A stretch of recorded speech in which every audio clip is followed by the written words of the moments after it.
So, what'd you think? I know, right?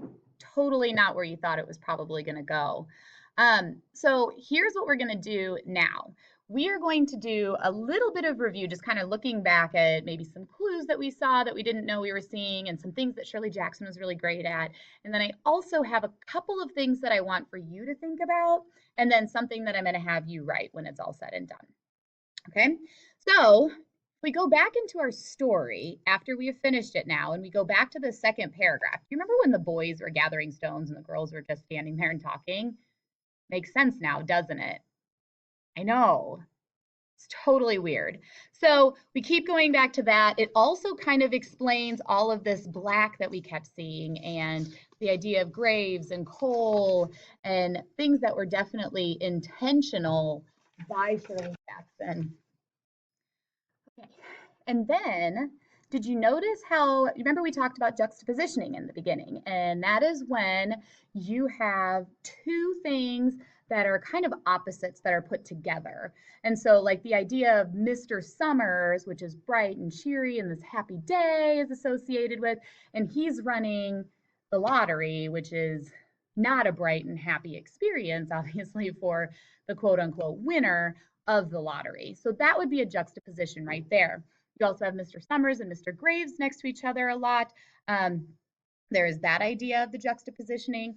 In the beginning,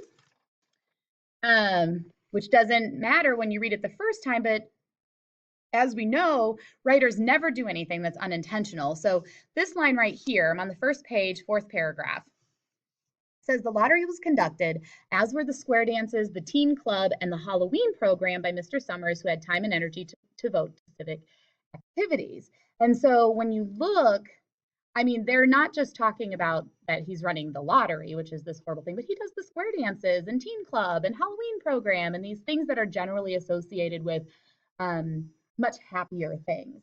Explains, remember we were like, why are they keeping their distance from a box? It's a box. Well, it totally makes sense now, right? And like, why didn't they want to make a new box every year? Well, think about it. Why wouldn't they want to make a brand new box? Like, as soon as this event's over this year, who wants to make the new box? Why aren't they doing that? Exactly. Sounds about right. So, old man Warner, I bet he's just the oldest one who's in the community, which is interesting. And then what I want for you to think about here is throughout the story,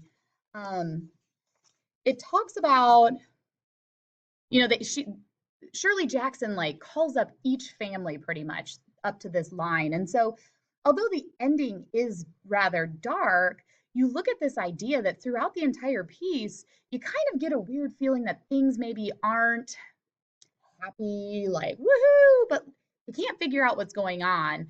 And she's really kind of a master of this idea of suspense, and she kind of can draw out this thing that is going to be horrible, but like the ending where you actually find out what it's for really is very, very fast. It happens in what, a paragraph maybe. Did you notice we had Tessie, Mrs. Hutchinson? Do you remember at the beginning of the piece when she came in? If we can find that. It's on the second page, I believe. Oh, here we go. Second page, I'm toward the very, very bottom. And it has Mrs. Hutchinson coming in right here, and it talks about her being good humored, and she reached her husband. Thought we were going to have to get on without you, Tessie. Oh, wouldn't have me leaving my dishes in the sink now, would you, Joe?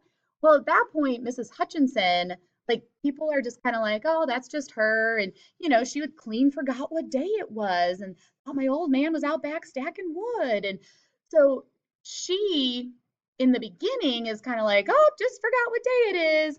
And then as you get to the end and you see that where Mr. Hutchinson's name actually ends up getting drawn, and therefore his family needs to then go into the bucket, is you have that she starts to say that, you know, you didn't give him time to take any paper he wanted. I saw you. It isn't fair. All of us took the same chance. Shut up, Tessie. Well, everyone, that was pretty fast. And now we've got to be hurrying a little more to get done in time. And so Tessie starts saying things like it isn't fair, and she starts getting all, listen, come on, guys, this isn't what we need to do.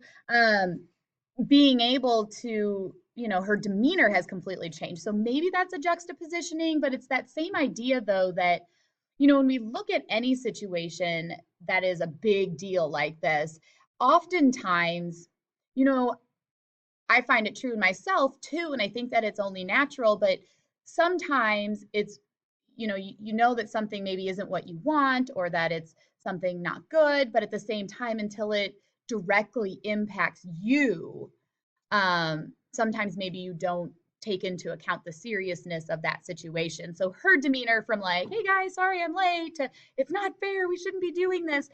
She didn't come into the lottery going, I hate this day. I don't know why we do this every year. This isn't fair. We need to think about stopping. Like, she only felt that way when it was her that was now going to be directly impacted. Okay. And so the last thing, and I don't know if it's really the last thing, but that I want to draw your attention to is the idea of Old Man Warner. In the beginning, he was here, and then you start looking at this part here. I'm on, I don't even know what page I'm on. 1, 2, 3, page 4, where the dialogue really, really starts going. But he talks about how in the other village, Mr. Adams said to Old Man Warner, that other village is talking of giving up the lottery. And he says, crazy pack of fools. Listening to the young folks, nothing's good enough for them. Next thing you know, they'll be wanting to go back to living in caves. Nobody work for anymore. Live that way for a while. So lottery in June, corn be heavy soon. So he is definitely someone kind of living in this idea of this is what we've always done. That's the way that it should be. These young folks don't want to do it like that. Nothing's good enough for them, even this lottery. And so they keep referring to them, pack of young fools, pack of young fools. And then after Mrs. Hutchinson and she gets drawn, I hope it's not Nancy. It's not the way it used to be, Old Man Warner said clearly. People ain't the way that they used to be. And so, like, I wonder if back in the day, people would be like, oh, it's not what I want, but like, all right, I'm the one who's picked. And so they just kind of went along with what's happening. So I kind of wonder about Old Man Warner and, if he had been drawn or has he ever watched one of his family members be the winner of the lottery, if his demeanor, ideas of how this whole thing is working may be slightly different because, again, when something directly impacts us, our demeanor tends to change about it because it becomes our new reality and what we're sitting with. I guess I do want to bring one more question out here. Do you remember how I circled the word ritual and this idea of a ritual, something you just do because you do, and traditions and those ideas? And so think about, 3 times they said the word ritual in 2 paragraphs, and that may not have been it because I know that I missed some of the references to like black and that darkness, but think about the idea of rituals and the town doing this just because it's a ritual. There's no one saying they have to. There's no law saying that you'll go to jail if you don't. There's nothing holding them to this practice except for the idea that it's a ritual. And so thinking about rituals that we hold, are all rituals worth just going along with? And thinking about the idea in society, maybe it's not a ritual, but something we've always done or just always been okay with. At what point should people start standing up? At what point do people start standing up? And in social studies, we're talking about minority rights and this idea of how people come together to make change. And do you think that that's something that could happen here, and why? And as you think about that, think about like the people, their reaction to the lottery, how they're going along with it, what kinds of information they're bringing up with it.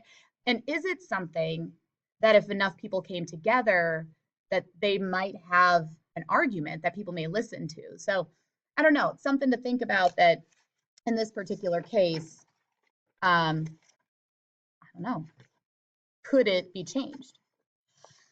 The last thing that you're going to do for me is you'll ultimately be bringing your story up to one of your teachers, because we want to just see that you've made some annotations on here. And we're also going to look for, on the very last page, there's quite a bit of white space here.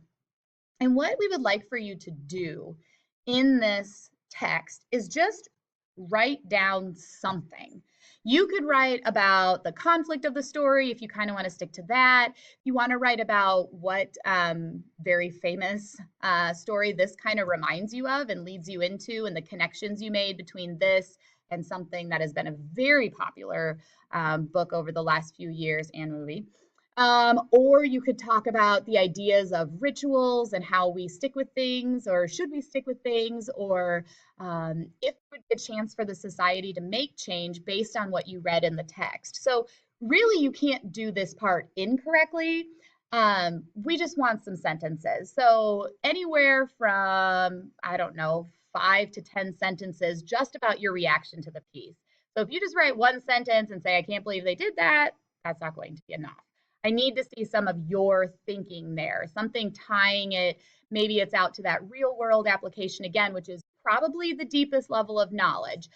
Being able to say the so what, who cares, what's the bigger deal or message within this piece, because we are going to use this for theme as well as identifying conflict, which there's really kind of two conflicts. One that the people of the village are facing, and then there's a different conflict for the reader due to our kind of confusion of what's even happening. So again, on the very last page, you don't have to answer any of those questions. Those were just there from where I'd gotten this story from Carolyn Figler. And what I want for you to do, again, just respond to the story, 4, 5 to 10 sentences. How does this apply to today? Could these people make a change if they had wanted to, using your knowledge of how minority groups have been able to make changes in history? What are your overall thoughts about this? Rituals, or the idea of, should we just do things because we've always done them? Is there anything that you see happening in today's world that we're just doing because we've always done and maybe we should change that? I don't know. I'm interested to see what you think. Thank you for your time. Hope you liked it.